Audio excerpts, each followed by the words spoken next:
자, 이번 주 아실 범잡은 아주 한옥이 멋스러운 아름다운 전주에서 저희가 녹화를 하게 됐습니다. 자, 오늘은 특별히 법의학자 이호 선생님께서 함께 해주셨습니다. 반갑습니다. 네, 반갑습니다. 네.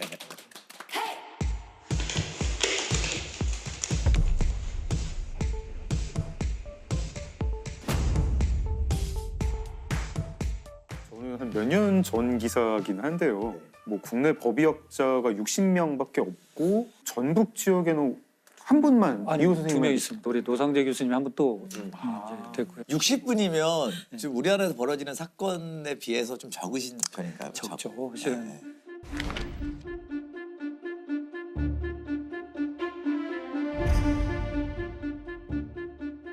법의학자라는 직업이 드라마나 영화에 소개가 많이 되면서 선망하는 직업이 될 것 같기도 한데 그렇지 않은가 보죠. 이제 의대생 입장에서는. 많아 보이는데 이제 추수가 안 되고 있죠. 예. 뭔가 뭐를 심을 때는 많아 보이는데 네. 다 키우고 나면 임자들이 다 있어서.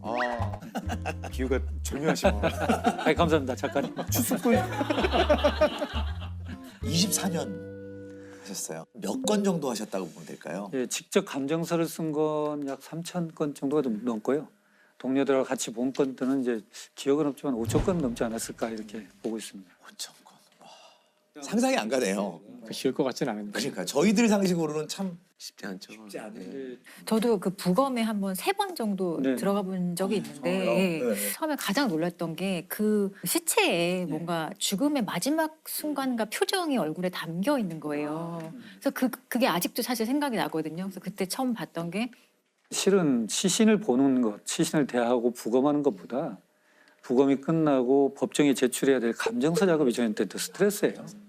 다 기록하고 우리 의견을 제출하고 이건 아무리 세월이 흘러도 그 감정 기록은 남거든요. 맞아요. 20년, 10년 지났을 때 보면 그 당시 부검이의 소견서가 예, 큰 그렇죠. 증거가 되는 예, 경우도 예, 많고 예. 실마리가 되는 경우도 굉장히 많아서 결국 그걸 하려고 부검하는 거기 때문에 실은 시신 부검하는 그날은 그 자체는 스트레스는 아닙니다.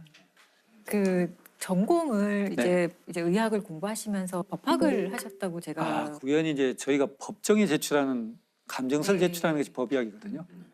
법률가들의 마인드나 법률가 무엇을 물어보는지 알아야 되는데 네.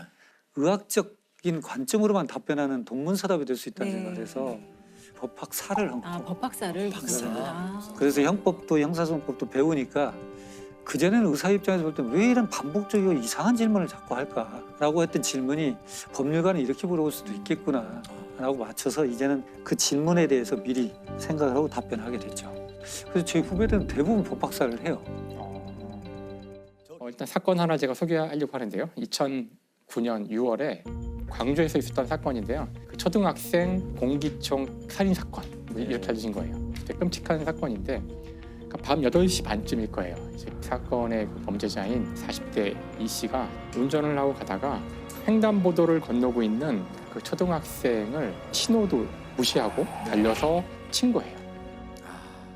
일단 그 이 씨는 지금 현재 음주 운전 상태고 심지어는 지금 무면허 상태이기도 해요. 모든 게 안 좋죠. 2005년에 이미 음주운전으로 면허가 취소가 됐는데 2007년에 운전을 하다 잡힌 거예요. 무면허 음주운전에 이제 신호를 무시하고 초등학생을 횡단보도에서 친 거예요. 답이 안 나오네. 횡단보도에서 친 거예요. 그러니까 정말 그 교통사고로 할 수 있는 최악의 상황이 벌어진 건데 그 아이를 일단 태우고 병원에 갔어요. 병원에 갔는데 시간이 좀 늦었고 뭐 MRI 찍어야 될 것 같은데 우린 찍을 수 없으니까 다른 병원으로 가보라 그랬고요. 아기가 다쳤다거나 교통사고가 났다거나 그런 이야기도 안 하고 MRI를 지금 찍을 수 있느냐 해서 우리 간호사가 지금은 찍을 수가 없다 그랬더니 그럼 알았다 그래가지고 그냥 데리고 나갔다 그러네. 그래서 다시 차에 아이를 태우고 다른 병원으로 이동을 해야 되는데 다른 병원으로 가질 않고 이 아이를 태운 채로 광주시 외곽으로 나가서 담양의 호수가 근처로 가서 아이를 그 공기총으로 6발을 쏴서 죽이고 그 사체를 유기하고 그리고 돌아온 거예요. 죽이고 끔찍한 사건이죠. 더군다나 이제 CCTV가 다 남아 있고 그런데 더욱 안타까운 것은 아이가 이제 첫 번째 병원 갔을 때 좀 이상하지 않으세요? 아이가 위태했다면 다시 다른 병원으로 가라고 하지 않았을 거 아니에요. 그 화면을 보면 이제 아이가 걸어가요 이렇게.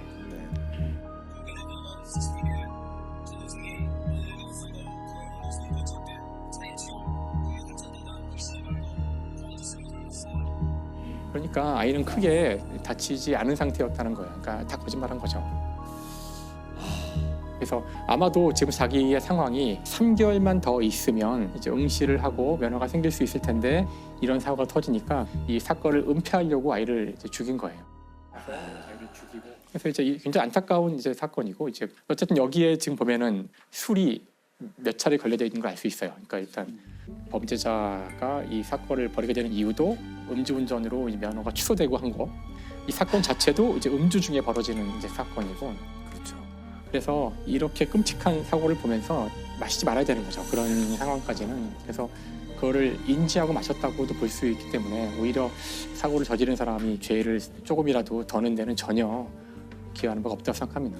이 사람은 술이 아니었어도 굉장히 나쁜 사람인 것 같아요. 그렇죠. 맞아요. 사실. 그래서 이게 사실 양형이 되게 궁금해요. 술을 마셨던 것이 이 사람의 판정이 어떻게?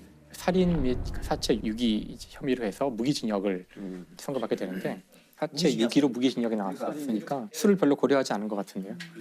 그 실제 요즘도 주치감경 주치감경에 대해서는 진짜 비판 여론도 말이 많고 많죠. 실제로 생각하시는 것만 그렇게 주치감경 잘 안 돼요 요즘에. 예. 오히려 이 자기가 술을 마시면 이런 행동을 할 수 있다는 걸 예견하고 술을 마신 거에 대해서 더 책임을 가중해야 되는 네. 거예요 실제로는. 그리고 주치감경 막 이제는 그런 사례가 사실 많지 않아요. 거의 이제 고의로 입실적 그렇죠. 고의로 예, 맞아요. 인정을 하죠. 그러니까 근 몇 년 만에 많이 분위기도 바뀐 거예요. 맞아요. 예.